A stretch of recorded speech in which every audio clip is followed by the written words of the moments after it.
Hello dear learners, आज हम chapter 4 moving charges and magnetism के एक वेरी इंपॉर्टेंट टॉपिक को डिस्कस करने वाले हैं, जो कि है मूविंग कॉइल गैल्वेनोमीटर।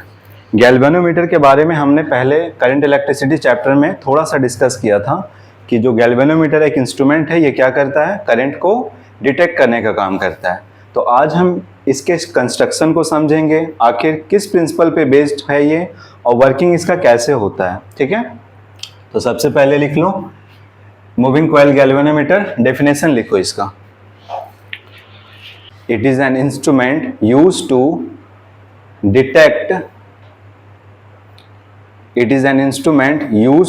डिटेक्ट और measure small electric current. It is an instrument used to detect or measure small electric current in any circuit. तो ये दो लाइन का डेफिनेशन, सिंपल डेफिनेशन है, इससे ज़्यादा नहीं लिखना है। ठीक है, गैल्वेनोमीटर में जो डिफ्लेक्शन होता है उसमें क्या होता है, स्केल जो उसका होता है, पॉइंटर जो होता है वो जीरो पे पॉइंट करता है नेचुरल, कोई भी अगर करंट नहीं है, और ये अपना डिफ्लेक्शन दोनों डायरेक्शन में शो करता है। अगर किसी एक पर्टिकुलर डायरेक्शन में डिफ्लेक्शन शो कर रहा है तो करंट समझ लो इस डायरेक्शन में है, और अगर डिफ्लेक्शन नेक्स्ट टाइम अगर दूसरे डायरेक्शन में हो रहा तो करंट समझ जाओ अपोजिट फ्लो हो रहा। ठीक है, गैल्वेनोमीटर को ही फिर यूज करते हैं हम लोग वोल्टमीटर और एमीटर बनाने के लिए।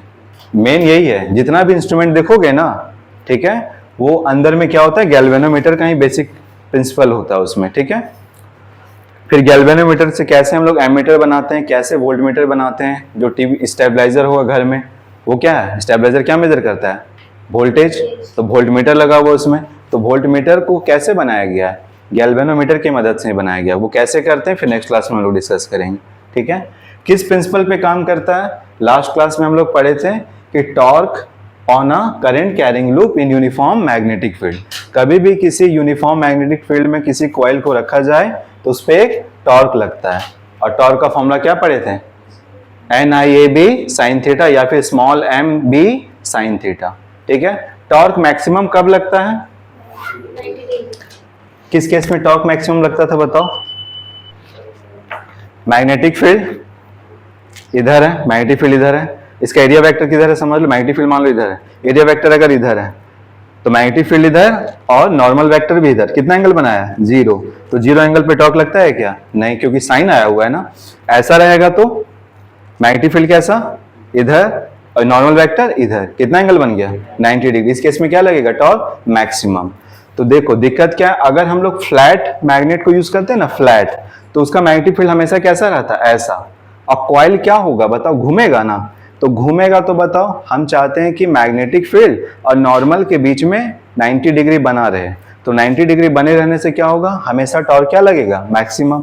लेकिन तुम बताओ, अभी तो टॉर्क मैक्सिमम लगेगा क्योंकि मैग्नेटिक फील्ड इधर और नॉर्मल वेक्टर इधर, अभी मैक्सिमम लगेगा। लेकिन जब तुम अभी मैक्सिमम लगेगा, जब तुम करंट फ्लो करवा दिए उसके बाद क्या हो, ये हल्का घूम जाएगा, तब तो मैग्नेटिक फील्ड इधर हो गया और एरिया वेक्टर उधर हो गया, तो क्या 90 रहा अभी।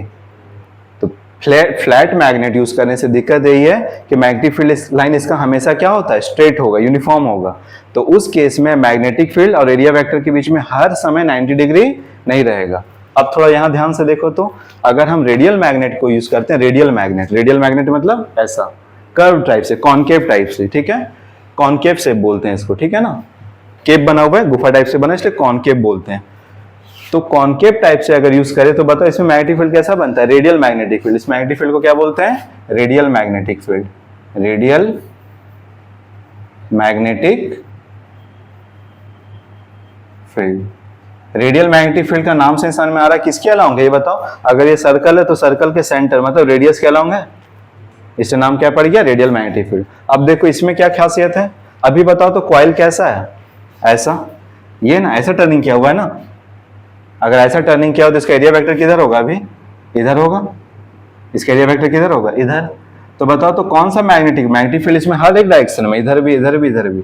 अगर इसका एरिया वेक्टर अभी इधर है तो बताओ तो ये वाला मैग्नेटिक फील्ड उधर है, तो कितना एंगल बना दिया, 90। अगर ये मान लो थोड़ा घूम भी गया ना, तो कोई ना कोई मैग्नेटिक फील्ड जरूर हर समय क्या कर रहा होगा, 90 डिग्री बना रहा होगा। तो टॉर्क हर केस में क्या लगेगा, maximum.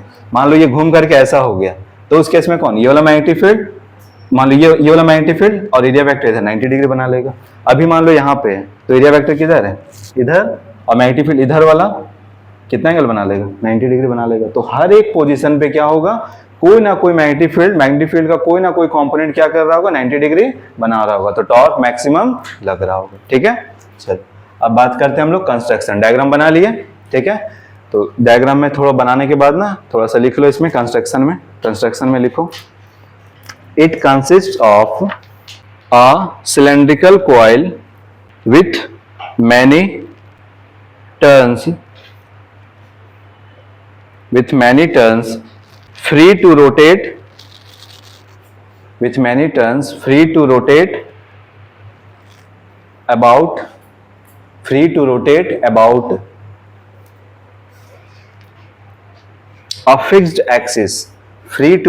about a fixed axis।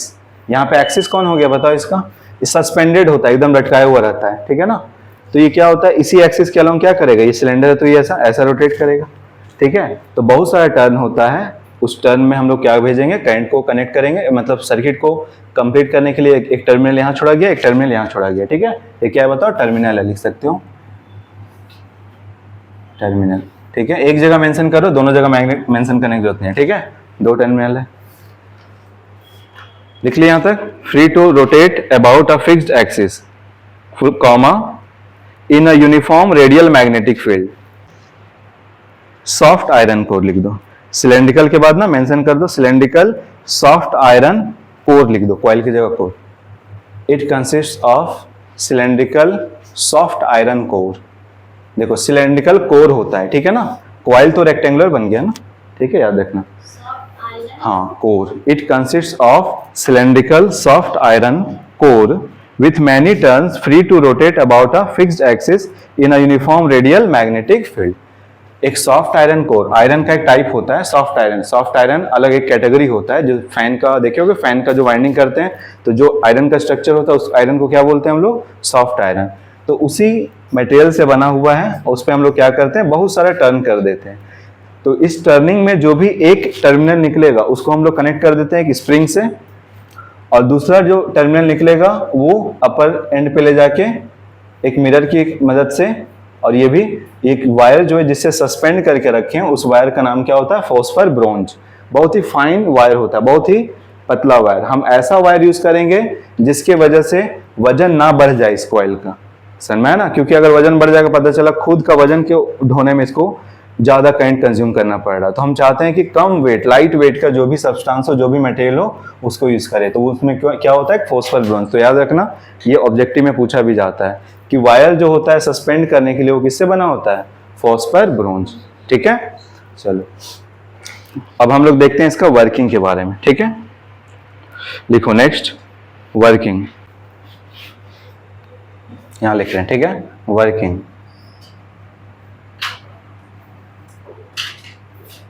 लिखो, when current I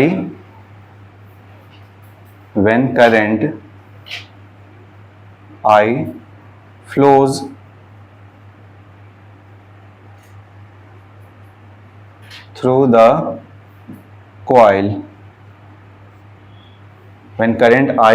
through the coil, it experiences a torque.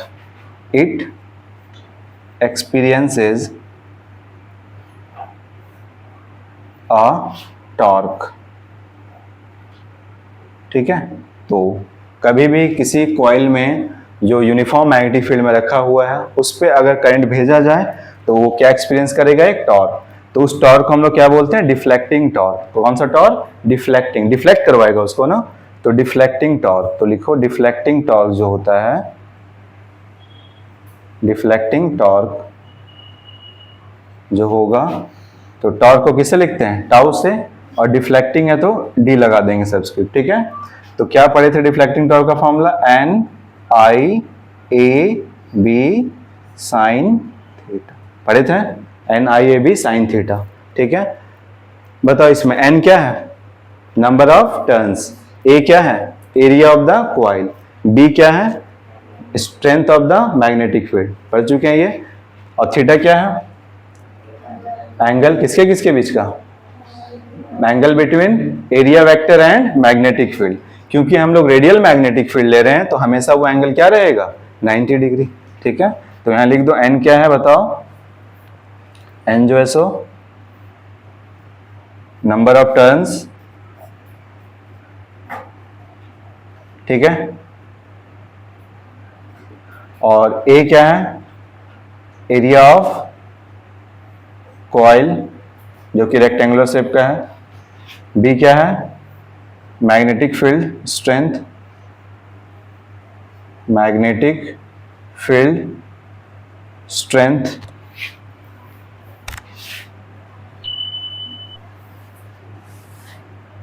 ठीक है, थीटा क्या है, angle between vector B and N cap पढ़ चुके हैं, एन कैप क्या होता है, यूनिट नॉर्मल वेक्टर, ठीक है, जो कि हमेशा क्या है 90 डिग्री। ठीक है, due to radial magnetic field, हम लोग बोल सकते हैं ना, due to radial magnetic field theta is equal to 90 degree. Theta क्या होगा 90, कब होगा, हमेशा होगा। समझ में आया, थीटा हमेशा क्या होगा 90 डिग्री होगा, क्योंकि रेडियल मैग्नेटिक फील्ड बनता है कॉनकेव पोल्स की वजह से, नॉर्थ पोल साउथ पोल की वजह से। तो इस चीज को याद रखना कि थीटा हमेशा क्या होगा 90 डिग्री होगा। तो डिफ्लेक्टिंग टॉर्क जो बना वो हमेशा क्या रहेगा, मैक्सिमम। बोल सकते हैं क्या फॉर्मूला बन जाएगा, NIA, समझ गए।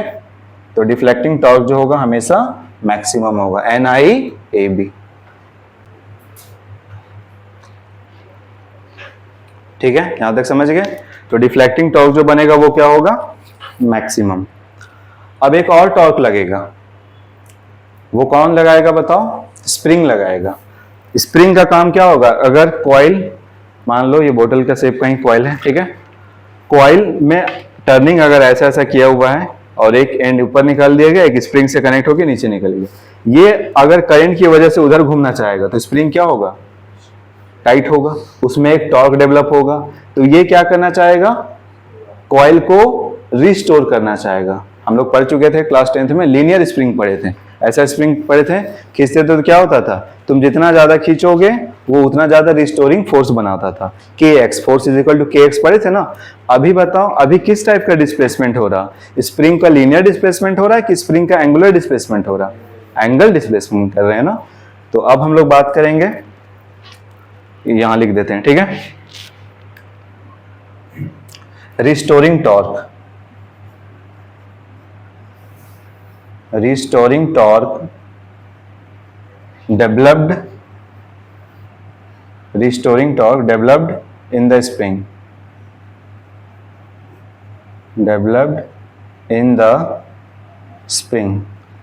रिस्टोरिंग टॉर्क कितना बना, ठीक है। तो रिस्टोरिंग टॉर्क को हम लोग लिखते हैं टाउ आर से, ठीक है, टाउ आर। बताओ तो स्प्रिंग में फोर्स कितना लगता था, K इंटू एक्स, K क्या था, स्प्रिंग कांस्टेंट, और X क्या था, डिस्प्लेसमेंट, 11th में पढ़े हम लोग। तो टॉर्क भी क्या होगा, K इंटू फाई लिखेंगे। थीटा कोई और एंगल मानते हैं, फाई क्या मानते हैं, कितना एंगल से घूमा। जैसे ये कॉइल है ना, अगर यहाँ पे लगा हुआ है इसका स्केल पॉइंटर, तो ये कितना एंगल से घूमा, तो उतना ही एंगल से क्या होगा, स्प्रिंग भी घुमा होगा। तो फाई क्या है, angle by which coil rotates, ठीक है। तो ये हो गया K फाई। तो याद रखना, ये K क्या है, टॉर्जनल कांस्टेंट, टॉर्जनल कांस्टेंट बोलते हैं इसको।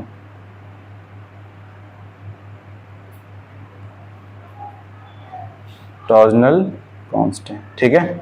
और फाई को क्या बोलते हैं, angle by which coil rotates, कितने डिग्री से कॉइल रोटेट किया, ठीक है, ठीक है। अब हम लोग बात करते हैं, बताओ दो टाइप का टॉर्क लग रहा, एक हो रहा डिफ्लेक्टिंग टॉर्क, जो कि किधर लग रहा है, डिफ्लेक्टिंग टॉर्क करंट की वजह से कॉइल में उधर, और एक है रिस्टोरिंग टॉर्क जो कि लाना चाहता है इसको इधर। तो अगर ये इधर मूव कर रहा है, इसका मतलब क्या है कि डिफ्लेक्टिंग टॉर्क ज्यादा है और रिस्टोरिंग टॉर्क कम है। जब दोनों टॉर्क बराबर हो जाएगा उस केस में क्या होगा, जाके वहीं ठहर जाएगा। देखते हो ना, 40 पे अटक गया जाके पॉइंटर, 10 पे अटक गया, 2 पे अटक गया। तो ऐसा कब हो रहा है, वो चीज कहां पहुंच गया, इक्विलिब्रियम पे, इक्विलिब्रियम पोजीशन पे पहुंच गया। मतलब कि जितना करंट की वजह से टॉर्क बन रहा था ज्यादा था, तब तक घूमता गया। लेकिन इसके घूमने से क्या होगा, ये फोर्स, ये टॉर्क भी क्या होगा, बढ़ता जाएगा ना, क्योंकि स्प्रिंग में हम लोग पढ़ चुके हैं, जितना ज्यादा तुम खींचोगे उतना ज्यादा फोर्स अप्लाई करना पड़ेगा या रिस्टोरिंग फोर्स डेवलप होता है। उसी तरह यहाँ पे भी क्या होगा, इसको जितना एंगल से रोटेट करोगे तो ये भी तो उतना टॉर्क बना लेगा। तो एक ऐसा स्टेट आएगा कि करंट तो बढ़ नहीं रहा, उसको जितना टॉर्क लगना था वो लग गया, अब ये घूमने की वजह से ये भी उतना टॉर्क का हो गया होगा उसके बराबर का, तो अब घूमने देगा क्या, तो जाके वहां पे ठहर जाएगा। तो इसको क्या बोलते हैं, एट इक्विलिब्रियम पॉइंट। ठीक है, चलो नेक्स्ट लिखते हैं, एट इक्विलिब्रियम पॉइंट।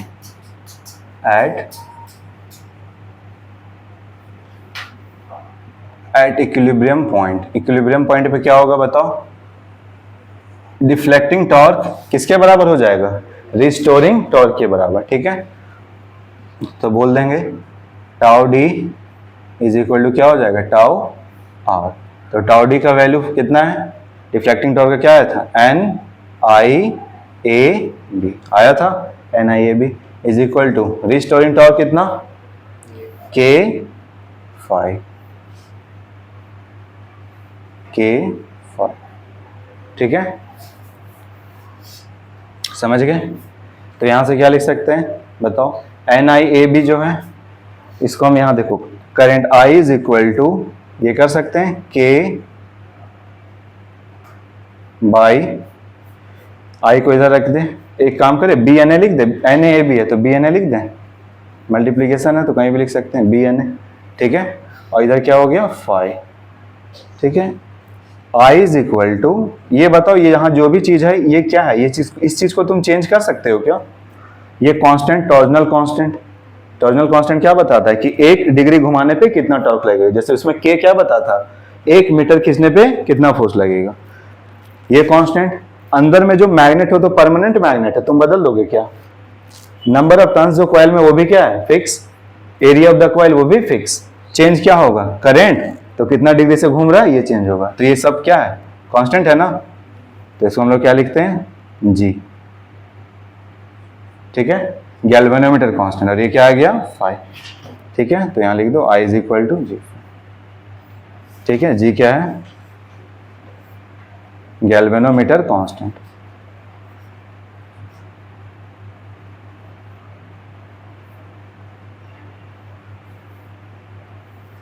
ठीक है, गैल्वेनोमीटर कांस्टेंट। ठीक है, याद कैसे रहेगा गैल्वेनोमीटर कांस्टेंट, का बना, घर में पूछ लेना मम्मी से क्या बना। ठीक है, गैल्वेनोमीटर कांस्टेंट याद रहेगा। फॉर्मूला देखो, ये याद नहीं रखना है तुमको, डिफ्लेक्टिंग टॉर्क याद रखना है। डिफ्लेक्टिंग टॉर्क क्या है बताओ, एन आई ए बी, या फिर बोलो बिना। ठीक है, और रिस्टोरिंग टॉर्क के फाइव, इक्वल कर दो, आई एक तरफ रखो ये, तो यहां से हम क्या बोल सकते हैं बताओ, यहां से ऐसा बोल सकते हैं, और बोल सकते हैं फाइव जो है अगर इसको इधर भेज देंगे तो कांस्टेंट हो जाएगा।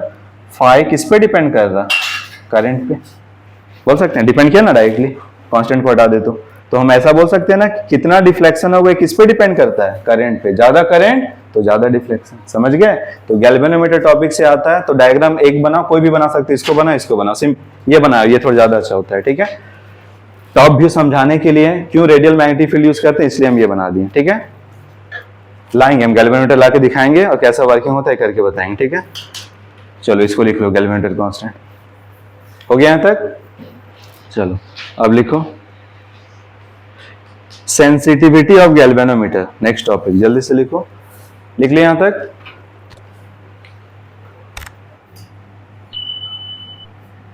Sensitivity of galvanometer. ठीक है, गैल्वेनोमीटर का सेंसिटिविटी, तो दो टाइप का सेंसिटिविटी होता है, एक होता है करंट सेंसिटिविटी और एक होता है वोल्टेज सेंसिटिविटी। तो लिखो पहले, सबसे पहले करंट सेंसिटिविटी। सेंसिटिविटी मतलब क्या होता है, सेंस करना, डिटेक्ट करना। ठीक है, it is defined as the deflection produced in the galvanometer per unit current per unit current through it. It is defined as the deflection produced in the galvanometer per unit current through it. क्या मतलब है? एक unit current भेज रहे हैं तो कितना deflection हो रहा है, समझ में आया? एक ऐसा गैल्वेनोमीटर है जो क्या कर रहा है, यहाँ पे देखो ध्यान से समझ लो, यहाँ लिखा हुआ है 1, यहाँ 1 है, इधर 2 है मान लो, ठीक है, यहाँ 0 है। अगर एक ऐसा गैल्वेनोमीटर में जिसमें 1 एम्पेयर का करंट भेज रहे हैं तो डिफ्लेक्शन बहुत कम हो रहा, हल्का सा हो रहा, और एक ऐसा गैल्वेनोमीटर है जिसमें करंट अगर भेज रहे हैं उतना ही करंट भेज रहे हैं तो ये ज़्यादा हो रहा, तो कौन ज़्यादा सेंसिटिव है? तो किसमें 1 यूनिट करंट भेजने पे डिफ्लेक्शन किसमें ज़्यादा हो रहा है, मतलब डिफ्लेक्शन पर यूनिट करंट, इसको हम लोग क्या बोलते हैं, करंट सेंसिटिविटी। तो करंट सेंसिटिविटी को लिखते हैं आई, करंट से लिखते हैं एस, आई एस, ठीक है। तो क्या होगा, डिफ्लेक्शन को क्या लिखे थे, फाई, ठीक है, बाय में क्या, करंट, फाई बाई करंट, ठीक है। करंट सेंसिटिविटी ये ना होगा, कितना डिफ्लेक्शन पर यूनिट, कोई भी डिनोमिनेटर में चीज आता है तो पर यूनिट बोलते हैं इसको। तो फाई बाय, बताओ फाई बाय कैसे निकालोगे, हम क्या याद रखने बोले हैं, बताओ याद रखने क्या बोले, tau D deflecting torque is equal to restoring torque, ये ना याद रखने बोले हैं। डिफ्लेक्टिंग टॉर्क क्या होता है, बिना, बी आई एन ए, और ये क्या, के फाई, ये ना बोले हैं।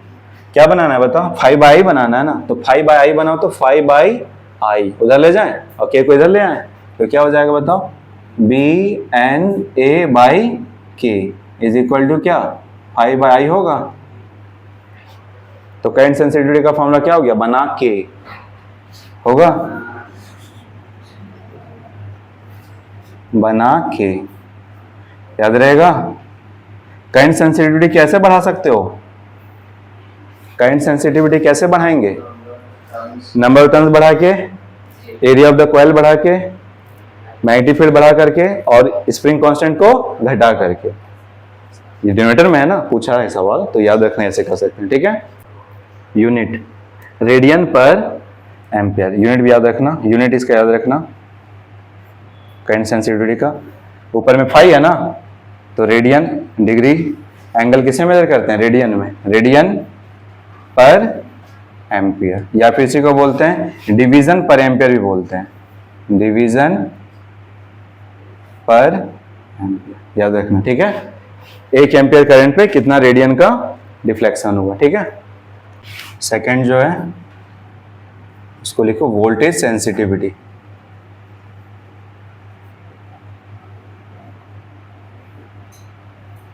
वोल्टेज सेंसिटिविटी देखो, it is defined as deflection produced in the galvanometer, it is defined as deflection produced in galvanometer when unit potential difference is applied, when unit potential difference is applied, ठीक है। Unit potential difference apply किया जाए तब कितना deflection होगा, इसको बोलते हैं। तो वोल्टेज सेंसिटिविटी को किससे लिखेंगे, V S is equal to क्या, कितना डिफ्लेक्शन हुआ पर यूनिट वोल्टेज। अब देखो यहाँ से तो वोल्टेज हम लोग बना नहीं सकते, वोल्टेज तो आया नहीं है ना, तो हम लोग क्या लिखेंगे, वोल्टेज क्या होता है, V is equal to I R होता है ओम्स लॉ के अकॉर्डिंग। तो यहाँ पे क्या लिख सकते हैं, फाई बाई वी, मेन ये फॉर्मूला है, ठीक है ना। तो इसको और क्या लिख सकते हैं बताओ, फाई बाई वी क्या जाएगा, आई इंटू आर होगा। आई तो पता है कि गैल्वेनोमीटर का कॉइल का कितना करंट है, आर क्या हो जाएगा, तो रेजिस्टेंस किसका, resistance of the coil, coil में ना करंट जा रहा, तो आर क्या है, resistance of the coil, resistance of the coil, ठीक है, रेजिस्टेंस ऑफ द कॉइल। बताओ, हम लोग 5/I तो पढ़ चुके हैं ना, इसको ऐसा नहीं बोल सकते हैं 5/I है और ये बगल में 1/R है। तो 5/I क्या पढ़े थे, बना के पढ़े थे, तो ये क्या आ जाएगा, बना के, और तो हो गया क्या, बना कर, याद रहेगा। वोल्टेज सेंसिटिविटी क्या होता है, बना कर, और करंट सेंसिटिविटी क्या होता है, बना के, और गैल्वेनोमीटर क्या कांस्टेंट क्या होता है, का बना। हो गया ना सब। बताओ वोल्टेज सेंसिटिविटी को कैसे बढ़ा सकते हो, मैग्नेटिक फील्ड बढ़ाकर, ऑप्शन दिया रहेगा, by increasing the magnetic field, by increasing the area, by decreasing torsional constant, बोल सकते हैं ना। एक सवाल ये भी आता है, क्या हम लोग नंबर ऑफ टर्न्स बढ़ा करके करंट सेंसिटिविटी को बढ़ा सकते हैं? करंट सेंसिटिविटी क्या आया था बता तो, IS is equal to BNA by क्या आया था, है ना। तो बताओ तो नंबर ऑफ टर्न्स बढ़ा करके क्या कर सकते हो? नंबर ऑफ टर्न्स बढ़ा करके करंट सेंसिटिविटी बढ़ा सकते हैं। क्या नंबर ऑफ टर्न्स बढ़ा करके वोल्टेज सेंसिटिविटी बढ़ा सकते हैं? न्यूमरेटर में तो आया, इसमें भी बढ़ा सकते हैं कि नहीं बढ़ा सकते हैं? नहीं बढ़ा सकते हैं। क्यों? क्योंकि तुम नंबर ऑफ टर्न्स बढ़ाओगे ना तो तार का लेंथ क्या हो जाएगा? बढ़ जाएगा, और तार का लेंथ बढ़ा तो रेजिस्टेंस भी बढ़ जाएगा। तो n के बढ़ने से R भी बढ़ जाएगा, तो न्यूमरेटर तो बढ़ रहा, साथ ही साथ डिनोमिनेटर भी बढ़ जाएगा, तो चेंज उतना नहीं होगा, तो ना के बराबर चेंज होता है। तो बहुत इंपॉर्टेंट क्वेश्चन है, क्या हम लोग नंबर ऑफ टर्न्स बढ़ा करके वोल्टेज सेंसिटिविटी बढ़ा सकते हैं? तो ऑप्शन होगा नो, ऑप्शन जो होगा उसको टिक करना है। समझ में आया क्यों?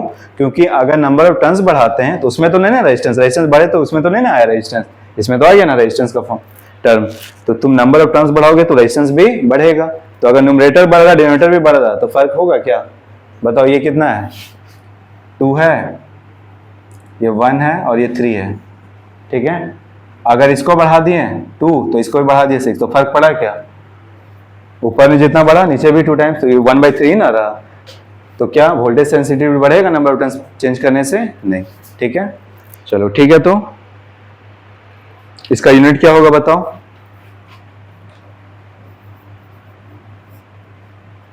यूनिट क्या होगा बताओ? ऊपर में क्या है? रेडियन पर वोल्ट या डिवीजन पर वोल्ट, लिख लो। रेडियन पर वोल्ट या डिवीजन पर वोल्ट, डिवीजन पर वोल्ट भी बोलते हैं, ठीक है। समझ गए ना? तो इस टॉपिक को अच्छे से पढ़ के आओ, नेक्स्ट क्लास में डिस्कस करेंगे गैल्वेनोमीटर से कैसे हम लोग वोल्टमीटर बनाते हैं और एमीटर बनाते हैं। क्यों? घर में जो स्टेबलाइजर है उसमें देखिए वोल्टेज कहाँ तक मेजर करते हो या करंट कहाँ तक मेजर करते हो? 5 एम्पियर, 10 एम्पियर, ये झेल पाएगा 5 एम्पियर? ये तो मिली एम्पियर में होता है, माइक्रो एम्पियर में। हम आंसर कर देना मिली एम्पियर, माइक्रो एम्पियर लिख दो। तो इसी में हम लोग थोड़ा बहुत एडजस्टमेंट करते हैं, कुछ चीज ऐड करते हैं सीरीज में या पैरेलल में, तब जाके इसी को यूज कर सकते हैं फिर हम लोग, ठीक है। ठीक है, तो आज इतना ही रखते हैं। Thank you.